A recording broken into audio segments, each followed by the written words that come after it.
Boa tarde, pessoal. Hoje eu vou fazer uma atualização aqui de uma palestra que eu dei uns 2 anos atrás, tá?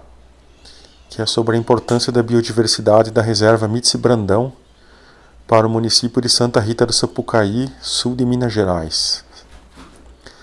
Então, a última vez que eu gravei isso aqui, acho que foi uns 2 anos atrás e tem bastante novidade. Então, o objetivo é mais uma atualização. Então, algumas coisas eu vou passar bem rápido e vou focar na atualização. E se vocês quiserem saber, né, eu recomendo que vocês sigam o vídeo anterior, que tem o mesmo título, nesse mesmo canal, para aprofundar em outras coisas que eu vou passar rápido aqui. Então vamos lá.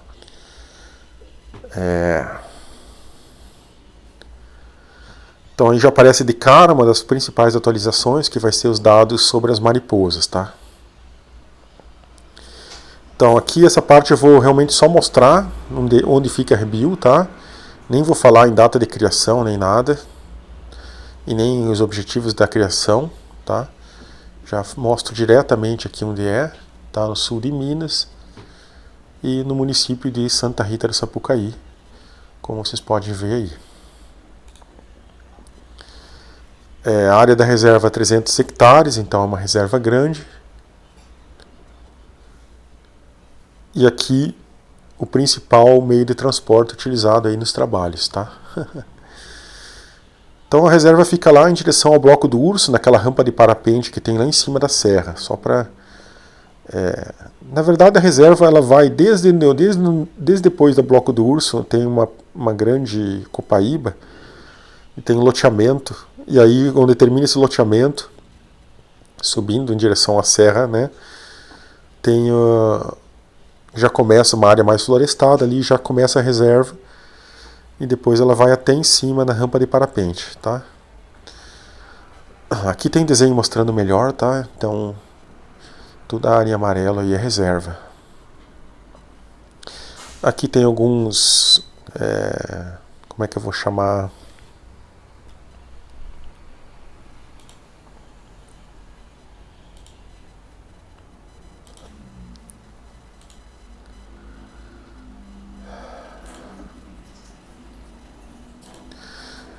Desculpa aí, pessoal, que eu tô com uma tosse muito forte, então tive que parar um pouco. Mas eu tava falando aqui, tem os pontos de referência, né? E nem tudo que está aqui foi coletado exatamente dentro da reserva, tá? Então, mas como os animais andam muito, eu tenho essa teoria de que provavelmente eles ocorrem também na reserva. Já as plantas aí não tem como falar isso, né? Mas beleza. Então a principal importância da reserva é o fornecimento de água, tá? Nosso planeta ele vai ter um problema de crise hídrica e o motivo da criação dessa reserva foi justamente esse, né? Anos 30, anos 40 do século passado, anos 50 era pegar esses riachos que estão em azul aí e fornecer água, tá? Fazer caixas d'água e fornecer água para as casas ali embaixo e também depois para a cidade. Então ainda existem essas estruturas, tá? Isso aqui é fotos do plano de manejo. Só que está tudo meio abandonado e tal, mas isso aqui, o dia que precisar, Santa Rita vai ter uma reserva alternativa de água que não seja o rio, tá? Então agora, antes de falar das próximas coisas importantes, eu vou dar um pequeno resumo aí do que já foi feito aqui na Rebio, né? Reserva Biológica Mítice Brandão, também conhecida como Serra do Paredão, Morro das Antenas, Morro das Três Antenas, tem vários nomes aí a região, tá? Então tem alguns trabalhos muito antigos, né, anos 70, 80 e até 90 da Mítice Brandão, que era uma pesquisadora de plantas, né? E depois isso está publicado em algumas revistas em Belo Horizonte, tá? Revistas de flora de Belo Horizonte. Depois teve o Plano de Manejo 2013, que é um documento de mais de 1000 páginas que está acessível na Prefeitura de Santa Rita do Sapucaí, Secretaria de Obras, se você quiser ir lá pegar. E depois teve o projeto Bicho do Mato, que eu participei em 2015 2015 a 2016, quase 2017, na verdade 2014 e 2017, que a gente levava muitos alunos aí para coletar dados e tentar entender melhor várias coisas aí da reserva, tá? Então aí tem uma breve resumo desse projeto, tá? As pessoas que participaram, o idealizador, que foi o Fernando Bonillo, que já faleceu, um segundo idealizador, que foi o Maurício Jales, que é esse rapaz que está aí de barba aí, com a câmera na mão, né? E eu era uma espécie de vice aí da coisa, tá? Aí algumas coisas que surgiram, né, nessa época foi o inventário da avifauna, tá tudo em anais de congresso da Univais lá, tá? E depois, da minha parte, que era da flora, eu fiz uma publicação, que é dessa parte, dessa época, é a publicação que eu considero, assim, da minha parte, a mais importante, tá? Foi a única também, que está no Fields Museum de Chicago, tá? Então lá tem um site, que é os guias de campo, você pode acessar ali, tá o link, tá? fieldsmuseum.org. Você faz uma busca, o guia é o guia 861, ou você faz uma busca por plantas, por país. Tem umas abas lá que você vai preenchendo e você vai encontrar aí o guia, tá? Esse é o guia. Aí você vai clicar, vai abrir, né? Vai abrir um PDF e vai estar lá todas as plantas que tinha na reserva nesses anos aí de 2014 e 2017. Se não me falha a memória, eu publiquei em 2017. Então aí tem um número grande de espécies, tá? Bem ilustrado. Isso aí é feito para você levar no mato mesmo, certo? E colocar num plastificado e levar no mato para justamente identificar com 7, 8 páginas aí, esse aqui tem 8, você consegue identificar um grande número de plantas lá, comparando com o que está no guia. Sobre as plantas e a importância dela, né, a gente pode... Delas, a concordância. As plantas são muito importantes, não só para fornecer madeira ou fornecer produtos não madeireiros, que não é o caso aqui, porque aqui não se pode fazer isso, né? Mas numa floresta natural se poderia. Cada unidade de conservação tem o que pode e o que não pode. Aqui não pode quase nada, tá? É uma reserva biológica, só pode visitação visando educação ambiental. O resto, tudo que poderia numa flora, né, explorar recursos, não pode. E as plantas, elas estão aí ajudando a reduzir a poluição atmosférica, né? Elas capturam várias poluições que saem dos carros, como monóxido, dióxido de carbono. As florestas, elas diminuem a temperatura, né, da região. É só você sair no asfalto e depois entrar na floresta, você vai ver que está mais agradável. Várias substâncias surgiram da floresta, né, na medicina e na farmácia. Hoje em dia se fala muito na tal de cloroquina, hidroxicloroquina. São quininos que vieram de plantas, tá? Então tá tudo aí para usar para malária e outras coisas, caso for necessário, para quem acredita. Mas tem muita substância importante na floresta. A floresta também vai fornecer os insetos, né, que vão polinizar o cafezal.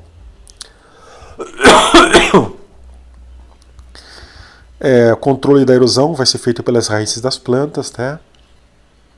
E também elas vão proteger as nascentes. Daquela vez que eu publiquei, haviam 85 espécies de plantas catalogadas para reserva. Eu acredito que exista muito, muito mais, né? E com certeza mais umas 20 já eu encontrei depois, né, dos meus trabalhos mais recentes. Beleza? Então vamos passar aí para o próximo tema. Só para dar um exemplo de algumas coisas que são de importância de preservação para reserva, nós temos o xaxim, tá? E temos algumas orquídeas lá na parte bem alta, que é uma espécie de campo de altitude, como esse epidendron, tá? E esse Euristylis, que é uma orquídea muito bonitinha, bem pequena, essa é uma chave, tá? Não é uma chave grande, é uma chave comum de abrir apartamento aí. Você vê que a florzinha é minúscula e a planta também é minúscula. Então tem umas belezinhas aí de plantas, tá? Agora vamos direto ao que interessa, que é o que está sendo feito atualmente, tá? Da minha parte, né? Tem outras pessoas, é claro, trabalhando na reserva, tirando fotos e tal, mas não sei até que ponto esse pessoal está organizando realmente em termos de publicações. Eu gostaria muito que isso acontecesse, tá? Encorajo as pessoas a fazer isso.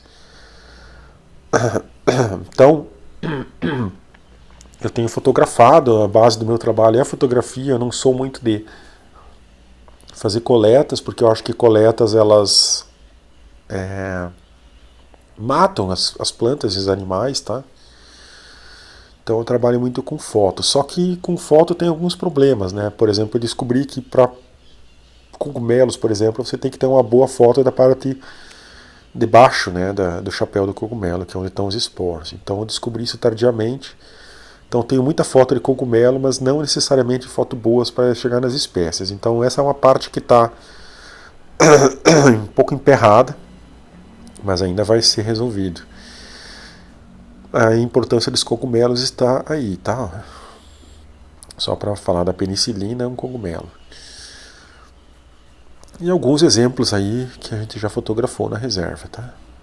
A gente, no caso eu, né?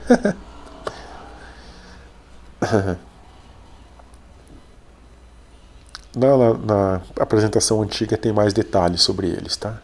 Que eu vou realmente passar rapidinho. E vocês podem ver que algumas fotos estão numa qualidade inferior e vai aparecer fotos bem legais, que são as fotos que eu tirei ultimamente, tá? Então aí, daqui a pouco eu falo quando acontece isso. Isso aqui tudo é foto antiga, tá? 2014, 2015. Ó, essa é uma foto nova, tá? Essa foto que aparece agora, ó. Foi 2019, tá? Que eu comprei uma câmera melhorzinha, as fotos estão melhorzinhas também, aprendi a fotografar melhor. Esse é um Phallus indusiatus, tá? Ele só aparece quando chove muito. Esse chamado de Globo da Morte, tá? É um Clatrus, eu acho que é o gênero. É um cogumelo exótico, tóxico, que apareceu aqui na reserva, tá? Clatrus ruber, eu acho que é, por causa da cor vermelha. Eu até imagino que veio com algum aparelho, alguma coisa importada nos Estados Unidos para as torres, tá? Os esporos eles conseguem sobreviver a situações bem difíceis, até no espaço. O esporo germinou e ele está lá crescendo na reserva. Então tem muito cogumelo que não é do Brasil que cresce ali na reserva. Esse é um exemplo, tá? Ele tem um cheiro de plástico queimado, assim, sabe? Um cheiro forte, muito ruim e é venenoso. Esse é um bonitinho, tá? É Ciatus. Tem a Ciatea, que é a...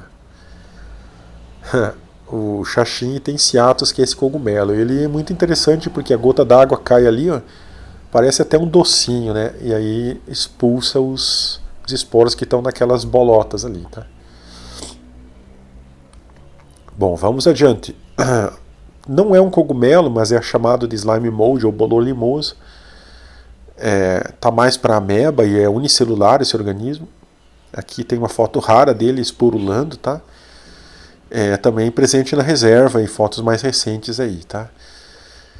E ele é muito utilizado atualmente para resolver problemas de informática, por incrível que pareça. O pessoal cria mapas da cidade e põe alimento em tudo, e aí joga ele de um ponto para outro, né? Joga ele num ponto e joga ele no outro ponto, coloca lá o bolor para nascer e crescer, e ele vai traçando quais seriam os melhores caminhos para chegar de um ponto a outro. Então está sendo utilizado até para traçar a rede de metrô, e foram comparadas as estratégias dele para achar melhores caminhos junto com estratégias feitas em computador, e deu que ele tem soluções tão boas quanto, tá? Então tá aí há 1 bilhão de anos fazendo isso, ele sabe fazer bem, né? Então essa é só um exemplo das pesquisas que podem ser feitas com esses organismos que tem aqui na reserva. Desses organismos tem cerca de 60 espécies aí, não cataloguei ainda, são morfoespécies, tá? Sempre que aparecer uma fotinho bonitinha aí, troca de assunto, tá? Desculpa pela gripe aí. Vamos seguir então com os aracnídeos, tá? Recentemente surgiu um trabalho falando que poderá ser a cura para o Alzheimer, tá? Tá aí a notícia, tá? A parauxina, uma substância que pode realmente ajudar na cura para o Alzheimer obtida de aranhas. Então, nossa, por que esse cara está falando em biodiversidade, floresta e bichinho? Não é só porque é bonitinho e é importante, é porque salva a vida, tá? Então, Quando você vai lá e corta uma floresta, encoraja corte de floresta e quer passar a boiada, você está indo contra muita coisa que vai salvar a própria humanidade. Então pensem bem antes de sair apoiando esse tipo de iniciativa. Tá? Essas são fotos recentes, tá? De aranhas que foram fotografadas lá na reserva. Em cima à direita ali parece ser uma caranguejeira. Essa embaixo à esquerda é uma aranha de armadilha, ela joga essa redezinha, aranha pescadora, né? Ela realmente joga aquela redezinha que está em azul claro ali para pescar os bichos, tá? E outras o bicho cai na rede, como ali naquela néfila que é a do meio. Aí, ó, tem até os eventos de predação aí, né? Então tem muita espécie de aranha. Essa última que apareceu aí é um opilhão, não é uma aranha, que é um animal mais sinistro, mais lento e se alimenta de frutos, tá? Mas é também um aracnídeo. Algumas são bem pequenas, tá? Como essas últimas que eu mostrei. Essa que apareceu ali, ó. Essa, ó. Provavelmente é armadeira, tá? Ou algum parente da armadeira. Essa eu não sei nem o que é. Ainda não escrevi nada sobre aranhas. E junto com as aranhas geralmente acontece das vespas, né? As vespas matam as aranhas ou deixam as aranhas paralisadas para colocar ovos e as larvas comerem a aranha ainda viva por dentro. Então na natureza tem umas mortes horríveis que foram registradas aí. Ali em cima tem um opilhão, depois à esquerda uma aranha, mais uma aranha e mais um opilhão embaixo à direita aqui, certo?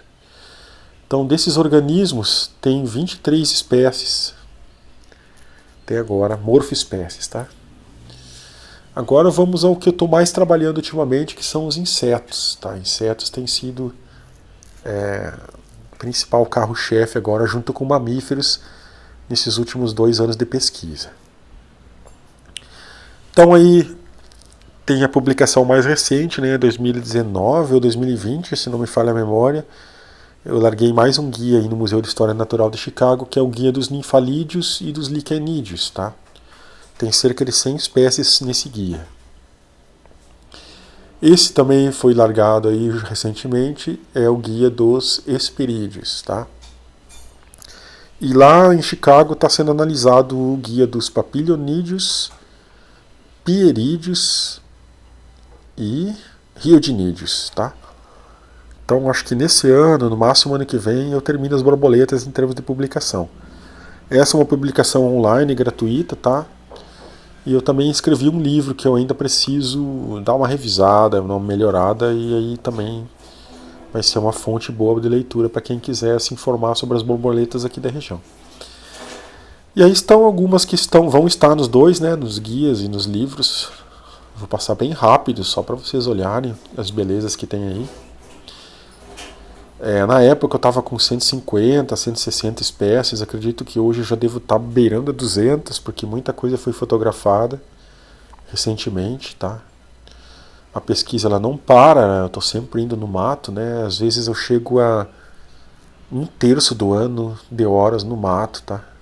Eu vou de dia e de noite, às vezes eu durmo lá, tá bem intenso assim a coleta de dados.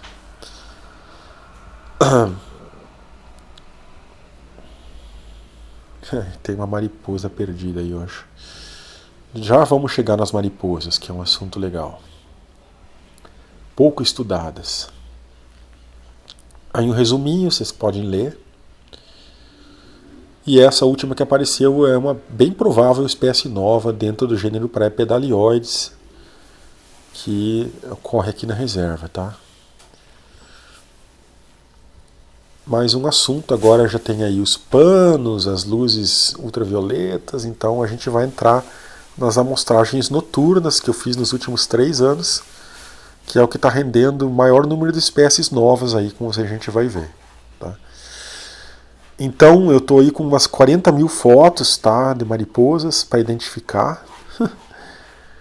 Eu perdi 20 mil fotos agora nesse ano, eu deixei cair o computador no chão e não foi possível recuperar, então teve uma perda grande aí, mas muita coisa sobreviveu e eu consegui até agora identificar 300 espécies de mariposas, mais ou menos, Acho que está mais para 400, tá?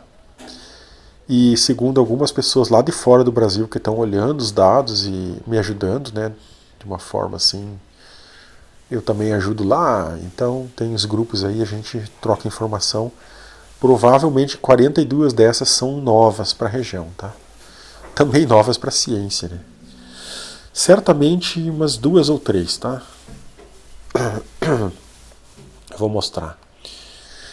Isso tá, nos últimos 2 anos eu parei realmente para escrever também. Eu estou escrevendo 6 livros. Eu comecei com um livro de mariposa, mas eu vi que um livro não ia dar conta, ia ficar um livro muito grosso, difícil de carregar e de fazer. Então eu dividi em famílias.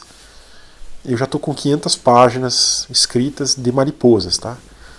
Então aquele livro de borboleta era 200 e poucas páginas, já tem o dobro escrito de mariposa. E o livro 1 é esse livro com a introdução, tá? Tem a capa do livro aí para mostrar para vocês, que não é a história de pescador, né? E vai da família Patelodidae até a família Dalceridae, tá? E aqui, ó, já é o livro 2, tá? Esse livro que apareceu ali, que vai de Dalceridae até Erebidae arctiine.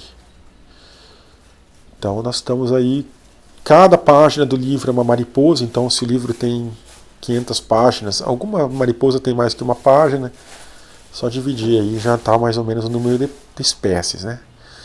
Cada página vem com uma foto, um mapinha, isso tem que fazer pesquisa na internet, onde que foi encontrada também a mariposa e que mês do ano foi. Aquelas partes coloridas ali em roxo, se ela foi fotografada numa armadilha de luz ultravioleta. Depois no texto tem o nome comum, se ela poderia ser uma nova espécie, uns agradecimentos para quem ajudou, né? E também depois vem o significado em latim, em grego do nome, depois vem uma breve descrição, falando sobre a lagarta, falando se é praga, falando se é de importância para a saúde humana, algumas lagartas são tóxicas e tal. Então está bem completo, tá? E aqui um exemplo de uma Patelodes, tá? Eu ainda vou gravar uns vídeos esse ano, entrando realmente nesse assunto, falando qual é a característica de cada família de mariposa, o que difere uma mariposa de uma borboleta, aí vai estar legal isso aí também. Aguardem. O livro 3 vai só falar de Erebidae, tá? Cada livro desses está mais ou menos com umas 75 páginas, alguns são maiores como Erebidae, que tem muita espécie. Aquela pizza lá mostra que a mariposa é muito comum, então estava em cima de um galho, estava em cima de uma folha, tudo isso eu estou fazendo uma informação ecológica também, não só de quando, onde, mas em que lugar encontrar a mariposa, né? Algumas elas ficam mais no chão da floresta, outras ficam mais abaixo das folhas, tá? Livro 4 são geometrídeos, também é um livro grande, tá? Enorme, tem aí só 100, 120 espécies. O livro 5 vai a várias famílias, de Lasiocampidae até Notodontidae, tá? E o último livro, não espero não ter que criar mais livro, porque fica difícil, né? Pterophoridae, que são as mariposas mosquito, até Uranidae, que são mariposas bem esquisitas e mais raras aqui na região. Algumas coisas embaixo aí, ó, tá? São coisas interessantes. Essa do meio aí, por exemplo, provável espécie nova do gênero Belenoptera. E essa aí da direita aí, que parece mais um pedacinho de madeira, é bem pequena e ninguém sabe o que é, tá? Aqui já dá para ver as fotos melhores, tá? Com a máquina nova. Tem aí 2 saturnídeos, uma lagarta de esfingídeo, provavelmente. Umas coisas lindas que estão aparecendo aí, tá? Aqui são fotos antigas, com algumas novas no meio ali. Uns erebídeos bonitos, bem camuflados. E aí um resuminho do que tem de mariposa identificado e do que eu creio que deve existir na reserva, tá? Eu tenho feito aí curvas, né, de rarefação, ou seja, no eixo X você coloca quantas mariposas novas você fotografou num dia em relação a todos os dias anteriores, e se chama de curva, né? Curva espécie amostra, né? essa curva ela não estabiliza nos últimos 3 anos. A cada vez que a gente vai na mata, tem aí umas 15, 10, às vezes 5 novas que ainda não foram identificadas no período inteiro. Então, eu comecei há 3 anos, então eu já tenho como um pouco de cacife, né, para chegar e dizer, olha, tenho 380 identificadas, mas eu já tenho aí mais de 150 vezes que eu fui na floresta fotografar mariposa, a curva vai subindo, tá? Então a diversidade é absurda, certo? Aí a gente chega nos... Isso aqui eu tinha arrumado, cara, mas não... Agora... Apareceu um besouro aí. Tapando os outros.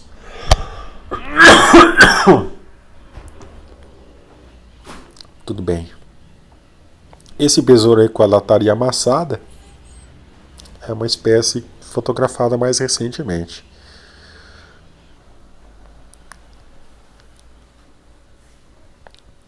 Vamos passar adiante, né? Já que não ficou meio chato aquilo ali. Esse no meio à esquerda é o Stolas, né? O besouro tartaruga. Aqui, por acaso, tem dípteros no meio misturado, mas aqui já é falando de vários outros insetos que ocorrem na reserva. Então eu já terminei as mariposas, agora fiz uma miscelânea aí dos outros grupos, né? Já falei alguns, ali tem gafanhotos, né? Ortópteros, temos hemípteros, coleópteros, himenópteros, as vespas e formigas, blatódeas, baratas e por aí vai. Mantódia, provavelmente os louva-a-Deus, depois tem os grilos, algumas coisas entre grilos e gafanhotos, que é esse inseto que tem o nome aí. Coisas que eu não faço nem ideia do que seja. E umas cenas de predação aí. Vespas. Muito inseto, tá? Outros artrópodes às vezes aparecem, a gente põe junto para dar uma misturada aí, causar confusão na cabeça de quem está estudando.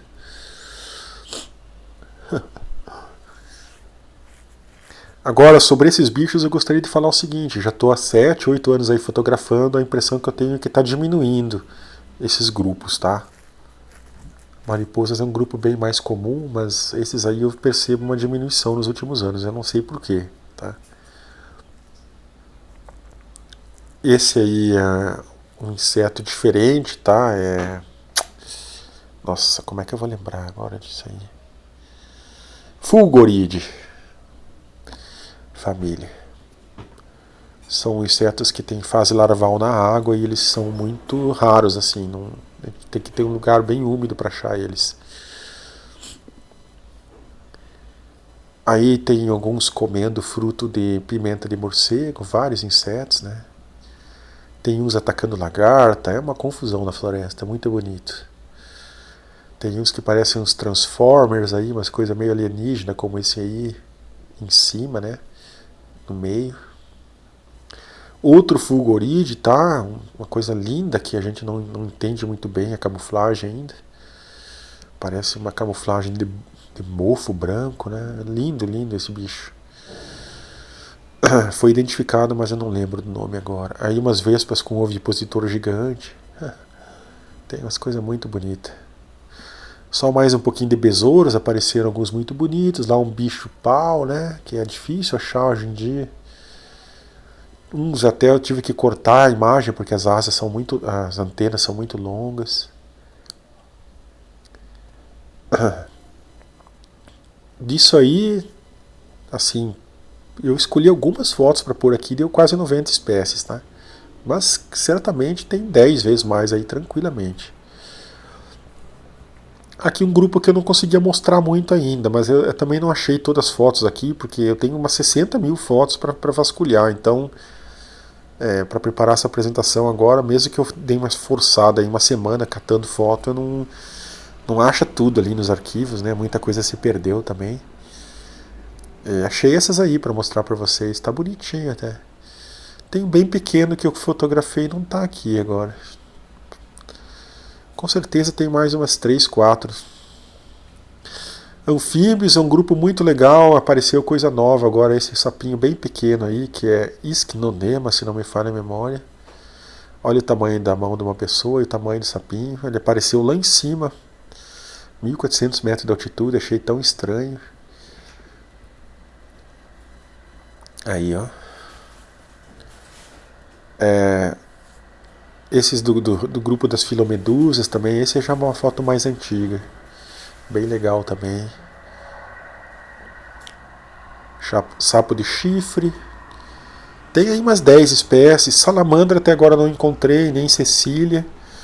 Tá meio fraquinho de anfíbios. De répteis também, não achei tanta coisa. São grupos assim que eu não gosto muito, na verdade. Tenho medo de répteis e não saio muito procurando eles. Até procuro evitar, assim. Mas quando aparece eu fotografo, sim. A dormideira.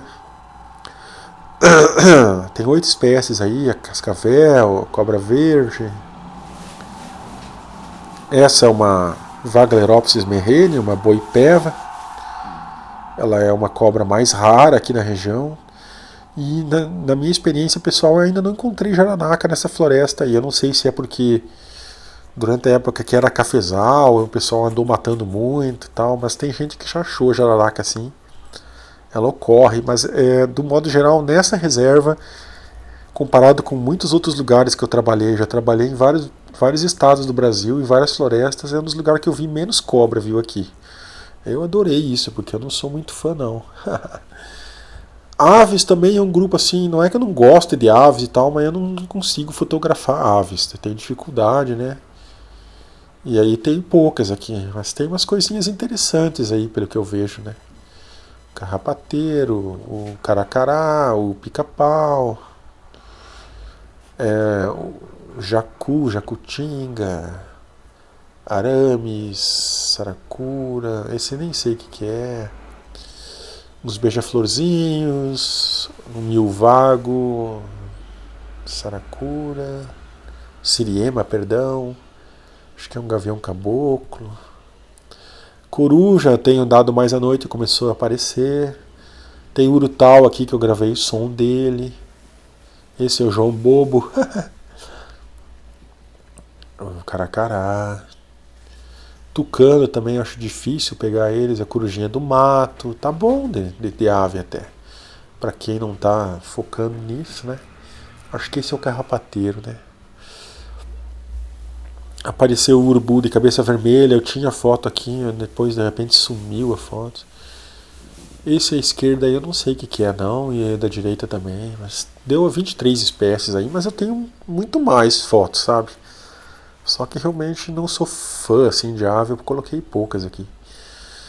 Agora vem o que interessa, que é o filé mignon, assim, né, do que está sendo feito de pesquisa recente. Em 2019, dezembro, eu comprei uma trap, agora eu comprei outra em 2020, eu tô com 2 câmeras na mata e aí que começou a aparecer os bichos, tá? Então ali tem uma cuíca de listras, né? Um bichinho raro, que sofre muito no verão. O macho ele entra num estresse muito grande reprodutivo, chega até a morrer de tanto copular.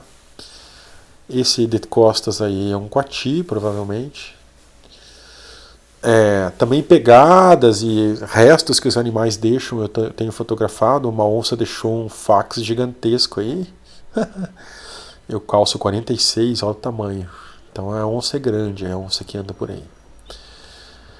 Apareceu o esquilinho. Aí é quando eu ando no mato, essas ainda não são da armadilha fotográfica, tá?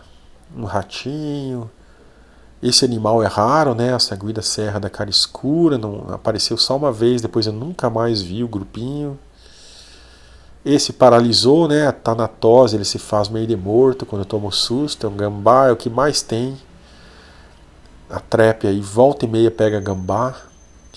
Os registros interessantes, o tatu-galinha, um coati. Nem tudo é aqui na reserva, tá? Mas eles já foram fotografados aqui na reserva, então eu só pego uma fotinho que o bicho está melhor. Esse embaixo à esquerda é muito interessante, é um ouriço, né? Ele fica mais nas árvores, segundo o Maurício Costa, que tem me ajudado a identificar. É raro encontrar um ouriço no chão e foi registrado. Foto recente, tá? Esse é o Leopardos. Agora não vou lembrar, acho que é o Leopardos tigrinos, que é a jaguatirica. Um registro raro, provavelmente novo aqui para a região, o cateto, tá? Aqui um Yagorandi, né, o parente da onça parda. Aqui a onça parda, essa foto ficou muito legal. O lobo-guará apareceu o java-porco gigantesco, tá? Que eu colei aí uns 100, 150 quilos, essa porca enorme. Que é um sinal de alerta na reserva também. Esse aí, ó, é o leopardo gutulus, tá? Provavelmente. Ele é de 2014, 2004, a descoberta dele, ele é mais raro, tá? Recentemente descoberto. É uma espécie recentemente descoberta que ocorre aqui na região. Grande registro aí para nós. Esse é o terror da floresta, o papamel ou irara. Ela é um animalzinho que causa terror, né? O próprio nome, né? Encara qualquer coisa na mata. Eu já vi vídeo na internet desse bicho entrando para dentro de um cervo, comendo cervo, uma coisa horrorosa. Tem que ter cuidado com esse bichinho aí. A cuica de Philander, né? Cuica de 4 olhos. O tapiti, que é um coelhinho. E 2 registros muito legais que eu não imaginava fazer. Uma lontra, tá? Lá em cima. Perto já de São Sebastião da Bela Vista, naquelas grotas lá. De dia ainda, atrás de sapo, provavelmente. Eu coloquei o atum defumado lá. Ela veio que nem doida para comer. E o guaxinim, tá? Que é um bicho meio raro aqui na região. Acho que provavelmente esse é o único registro fotográfico que deve ter de guaxinim aqui. Comendo banana, tá? Foi um dia de noite que eu encontrei um casal, que bom, né? Então aí de mamíferos, estou com mais ou menos uns 30 registros, né? Que eu consegui juntar para hoje, provavelmente tem uns 35, 40. Então, somando tudo que tem aqui na apresentação e que foi mencionado das mariposas, a gente chega a quase 1000 espécies aí para a reserva, tá? 869. Aí eu ponho 6.000 das mariposas, isso aí é o que deve existir de biodiversidade do que foi estudado, tá? Eu nem falei aqui em vermes, algas, musgos, não falei em vários grupos aqui, tá? Então, tem muita coisa, é muito importante para muita coisa, e essa é a mensagem que eu gostaria de deixar. Quem quiser pegar os guias tem as referências aí de todos os trabalhos que foram citados, tá? E os alertas que a gente tem que ajudar aí a população, educar a população, principalmente queimada e atropelamento, tá? Morre muito bicho raro, como aquela provável filomedusa, um sapinho raro, atropelado, porque o cara às vezes passa de propósito, cara, ele vê o bichinho e vai lá e vai matar mesmo, sabe? Então é muito ruim isso, tem que ser combatido. E outra coisa é o pessoal que limpa lote, limpa plantio aí com fogo, cara. Esse é um negócio assim que tem que insistir muito com esse pessoal. Se possível, infelizmente, aplicar uma multa para o cara se ligar, porque o fogo ele sai de controle e causa danos tanto para o cafezal do vizinho, como para a plantação do vizinho, como para a floresta, tá? Então, eu vou ser realmente chato aqui com isso aí tem que ser resolvido, tá? Para que a gente não perca o pouco que ainda tem aqui, e que esse pouco é muito importante, tá? Então, muito obrigado, desculpe a tosse aí, as 2 interrupções que eu tive que fazer, e tá registrado aí, beleza?